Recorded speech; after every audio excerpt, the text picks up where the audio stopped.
ಎರೆಹಂಚಿನಾಳದಲ್ಲಿ ಶ್ರೀ ವೀರಭದ್ರೇಶ್ವರ ಗೊಗ್ಗಳ ಜಾತ್ರಾ ಮಹೋತ್ಸವ ನಡೆಯಿತು.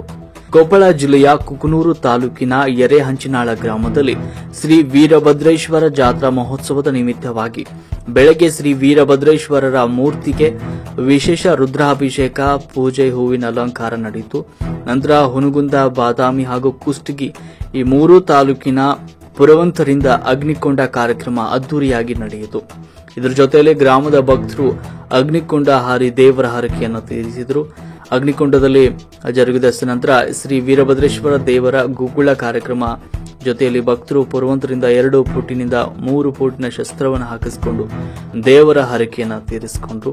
ಈ ವೇಳೆಯಲ್ಲಿ ಬಾಗಲಕೋಟೆ ಜಿಲ್ಲೆಯ ಹುನಗುಂದ, ಬಾದಾಮಿ, ಕೊಪ್ಪಳ ಜಿಲ್ಲೆಯ ಕುಷ್ಟಗಿ ಈ ಮೂರೂ ತಾಲೂಕಿನ ಪುರವಂತರು ಸ್ಟೀಲಿನ ಕೊಡಪಾನಕ್ಕೆ ಅಕ್ಕಿ ತುಂಬಿ ಪುರವಂತರ ಕೈಯಲ್ಲಿರುವ 3 ಫೂಟ್ ಉದ್ದ ಇರುವ ಚಾಕುವನ್ನು ಅಕ್ಕಿ ತುಂಬಿದ ಕೊಡಪಾನದಲ್ಲಿ ಚುಚ್ಚಿ ಪುರವಂತರು ಆ ಒಂದು ಕೊಡವನ್ನ ಎತ್ತಿ ಬಿಸಾಡುತ್ತಾ ಕುಣಿದಾಡುತ್ತಾ ಗ್ರಾಮದ ಭಕ್ತರಿಗೆ ವಡಪು ಹೇಳುತ್ತಾ ಕುಣಿದಾಡಿ ಒಳ್ಳೆ ಮೆರಗನ್ನು ಮೂಡಿಸಿದ್ರು. ನಂತರ ದೇವಸ್ಥಾನದ ಆವರಣದಲ್ಲಿ ಮಧ್ಯಾಹ್ನ ಪಕ್ಕದ ಹಳ್ಳಿಯಿಂದ ಬಂದ ಭಕ್ತರಿಗೆ ಅನ್ನ ಸಂತರ್ಪಣೆ ವ್ಯವಸ್ಥೆಯನ್ನ ಮಾಡಲಾಗಿತ್ತು. ಸಾಯಂಕಾಲ ಶ್ರೀ ವೀರಭದ್ರೇಶ್ವರ ನಂದಿಕೋಲು ಉತ್ಸವದ ವಿಜೃಂಭಣೆಯಿಂದ ನಡೆಯಿತು. ರೈತರ ಹಕ್ಕು ಕರ್ನಾಟಕ ರಾಜ್ಯ ರೈತ ಸಂಘದ ರಾಜ್ಯ ಉಪಾಧ್ಯಕ್ಷ ಅಂದಪ್ಪ ರುದ್ರಪ್ಪ ಕೋಳೂರವರು ಈ ಒಂದು ಮಾಹಿತಿಯನ್ನು ನೀಡಿದರು. ಸಂದರ್ಭದಲ್ಲಿ ಗ್ರಾಮದ ಪ್ರಮುಖರಾದ ರಾಜಶೇಖರ ಕಟ್ಟಿ, ಈರಣ್ಣ ಯಾಡಗಿ, ಬಸವರೆಡ್ಡಿ, ದೇವರೆಡ್ಡಿ, ಸೋಮರೆಡ್ಡಿ ಗಡದ್, ಪ್ರಕಾಶ ಕಟ್ಟಿ, ಶ್ರೀ ವೀರಭದ್ರೇಶ್ವರ ಟ್ರಸ್ಟ್ ಕಮಿಟಿ ಅಧ್ಯಕ್ಷರು, ಸರ್ವ ಸದಸ್ಯರು ಹಾಗೂ ಗ್ರಾಮದ ಸಕಲ ಸದ್ಭಕ್ತರು, ಸುತ್ತಮುತ್ತಲಿನ ಹಳ್ಳಿಯಿಂದ ಬಂದಂತಹ ಭಕ್ತಾದಿಗಳು ಇನ್ನಿತರು ಜಾತ್ರಾ ಮಹೋತ್ಸವದಲ್ಲಿ ಪಾಲ್ಗೊಂಡಿದ್ದರು. ವರದಿ ಪಂಚಯ್ಯ ಹಿರೇಮಠ, ಕೊಪ್ಪಳ.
ಶರಣ ಇವತ್ತು ಬೆಳಗ್ಗೆ ರುದ್ರೇಶ ಮೂರ್ತಿಗೆ ರುದ್ರಾಭಿಷೇಕ ನಡೀತು. ತದನಂತರ ಪೂಜಾ ನಂತರ ಒಂದು ಅಗ್ನಿಕೊಂಡ ನಡೀತು. ಅಗ್ನಿಕೊಂಡ ನಡೆದ್ರೆ ಆ ಗುಗ್ಗಳ ಕಾರ್ಯಕ್ರಮ ಸ್ಟಾರ್ಟ್ ಆಯ್ತು. ಗುಗ್ಗಳ ಕಾರ್ಯಕ್ರಮ ಅದು ಒಂದು ಪಾದಗಟ್ಟೆವರೆಗೂ ನೆರವೇರಿತು. ತದನಂತರ ಗುಗ್ಗಳ ಆದ ನಂತರ 1 ಗಂಟೆ ಸುಮಾರಿಗೆ ಒಂದು ಅನ್ನ ಸಂತರ್ಪಣೆ ಕಾರ್ಯಕ್ರಮ ನಡೀತು. ಬಂದಂತ ಭಕ್ತಾದಿಗಳಿಗೆ ಒಂದು ಅನ್ನ ಸಂತರ್ಪಣೆ ಪ್ರಸಾದ ಸ್ವೀಕಾರ ಮಾಡಿ ಅಜ್ಜನ ದರ್ಶನ ಪಡೆದು ಎಲ್ಲ ಭಕ್ತಾದಿಗಳು ಒಂದು ವಿಜೃಂಭಣೆಯಿಂದ ಆ ಜಾತ್ರೆ ಮಾಡಿದ್ರು. ಆ ಜಾತ್ರೆ ಮಾಡಿ ಒಂದು ಪ್ರಸಾದ ಕಾರ್ಯಕ್ರಮ ಆದ ನಂತರ ಸಾಯಂಕಾಲ 5 ಗಂಟೆಗೆ ನಂದಿಕೋಲು ಒಂದು ಕಾರ್ಯಕ್ರಮ ಪಾದಗಟ್ಟೆವರೆಗೆ ತಲುಪಿ ಹೊಳ್ಳಿ ಮರಿ ವೀರಭದ್ರೇಶ್ವರನ ಸ್ಥಳಕ್ಕೆ ಬಂದು ಏನು ಒಂದು ಅಭಿಷೇಕ ಇದು ಅದನ್ನೇನು ಅಂಗಾರ್ಪಣೆನ ಅಲ್ಲಿ ಮುಗಿ ಇವತ್ತೊಂದು ಕಾಲದಲ್ಲಿ ಎಲ್ಲ ಕಾರ್ಯಕ್ರಮ ಇವತ್ತು ಜರುಗಿದ್ ಒಂದು ಈ ಮೂಲಕ ಹೇಳ್ಬೇಕಾಗತ್ತ. ಅದರ ಜೊತೆಯಾಗಿ ಒಂದು ಮದುವೆ ಕೂಡ ಇವತ್ತು ಒಂದು ಮದುವೆ ಮಾಡಿಕೊಟ್ರು. ಏನು ಅದು ಜೊತೆಗೆ ಅನುಕೂಲ ಆಗಲಿ ಅಂತ ಬಡವರಿಗೆ ಒಂದು ನವ ದಂಪತಿಗೆ ಅನುಕೂಲ ಆಗಲಿ ಅಂತ ಒಂದು ಜೋಡಿನ ಮದುವೆ ಕೂಡ ಒಂದು ಮಾಡಿದ್ರು ಅಂತ ರೈತ ಸಂಘದ ರಾಜ್ಯ ಉಪಾಧ್ಯಕ್ಷ ಈ ಮೂಲಕ ನಾನು ಮಾಧ್ಯಮ ಮೂಲಕ ಹೇಳಕ್ ಇಷ್ಟಪಡ್ತೀನಿ. ಧನ್ಯವಾದಗಳು.